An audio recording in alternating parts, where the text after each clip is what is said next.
മൂന്നാറിൽ CPMന്റെ ശക്തികേന്ദ്രമായ ഇക്കാനഗർ കോളനിയിലെ അനധികൃത കെട്ടിടങ്ങൾ പൊളിച്ചുമാറ്റാനെത്തിയതായിരുന്നു റവന്യൂ ഉദ്യോഗസ്ഥർ. KSEBയുടെ പരാതിയുടെ അടിസ്ഥാനത്തിലായിരുന്നു ഉദ്യോഗസ്ഥരെത്തിയത്. അനധികൃത കെട്ടിടങ്ങൾ പൊളിച്ചുമാറ്റുന്നതിനിടെ ദേവികുളം സബ് കളക്ടർ ശ്രീറാം വെങ്കിട്ടരാമന്റെ നേതൃത്വത്തിലുള്ള സംഘത്തെ ആദ്യം പ്രദേശവാസികൾ തടഞ്ഞു. ഇതോടെ സംഘർഷാവസ്ഥ മുന്നിൽ കണ്ട് കൂടുതൽ പോലീസെത്തി.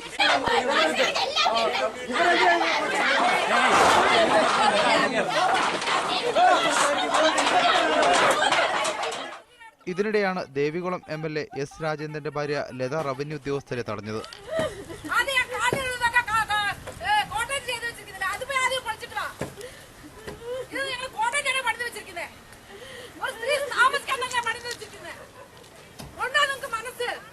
MLAയുടെ വീടിന് സമീപമുള്ള കയ്യേറ്റങ്ങൾ ഒഴിപ്പിക്കാൻ തുടങ്ങിയപ്പോഴായിരുന്നു ലത പ്രതിഷേധമുയർത്തിയത്. കൃത്യമായ രേഖകൾ തങ്ങൾക്കുണ്ടെന്നാണ് പ്രതിഷേധക്കാർ പറയുന്നത്. സംഘർഷ സാധ്യത ശക്തമായതോടെ റവന്യൂ ഉദ്യോഗസ്ഥർ പിൻവാങ്ങുകയായിരുന്നു.